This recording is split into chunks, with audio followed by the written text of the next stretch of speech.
Hey, what's up, guys? This is Ryan from New Age Pipe Smokers, Smoking Barrel Briars. I'm gonna do a video today on how to rehydrate tobacco. There are a lot of methods to do this. This is just the one that I prefer.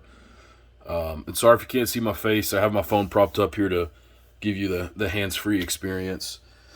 Um, I'm I'm working on some Eric Stokeby fourth generation family reserve. I bought this from a buddy of mine who got it from some other guy that never opened it, and these tins never came sealed from the factory. It's kind of like I can't remember which Solani blend it is, but it just kind of comes wrapped in cellophane and inside of a real nice big 3.5 ounce tin with some really cool artwork, all that kind of stuff. But anyways, it's not sealed at all, so this stuff is dry as a bone.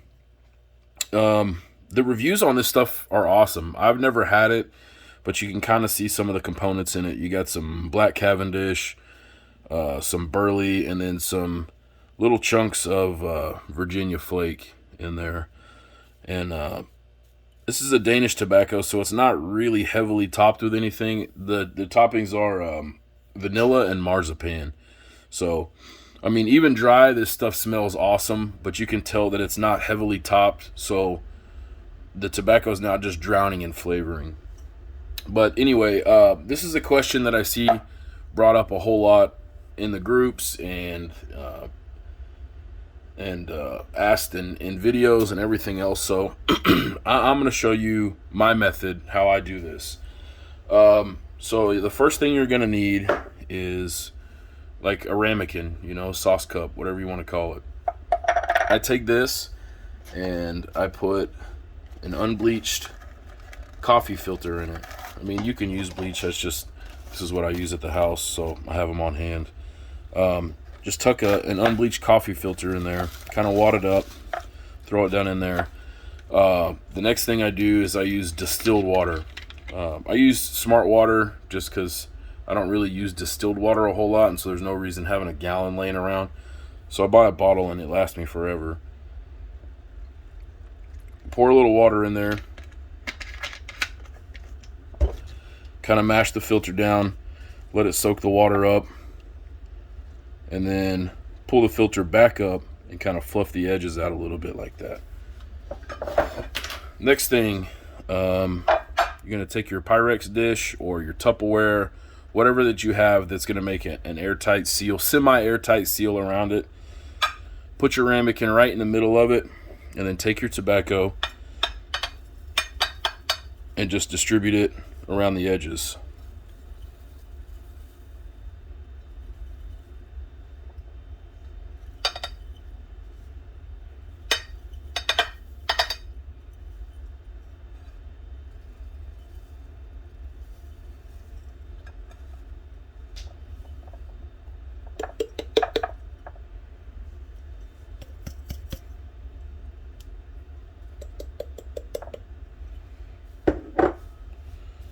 So just kind of push it around, make sure it's, flat, evenly distributed.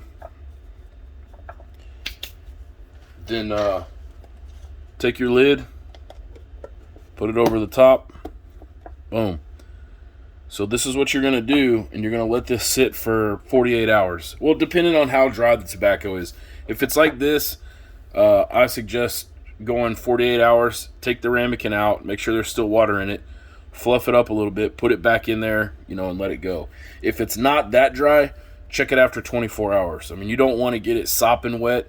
I don't think this method will ever get it as wet as some of the aromatics from the factory are, but it will kind of breathe some life back into the leaf. And with this method, you run way less of a risk of developing any kind of mold because you're using, everything is sterile. You want to sterilize your ramekin.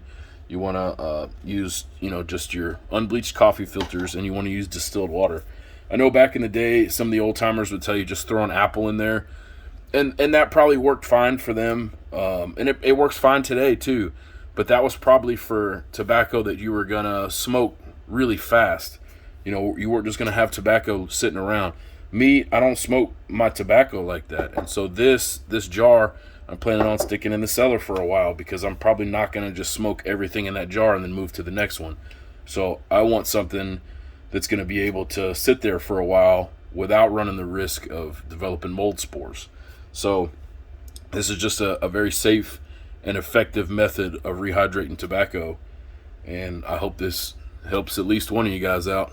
So I'll check back with you here in the next few days, and I'll show you the progress on this. Anyways, until then, y'all stay safe.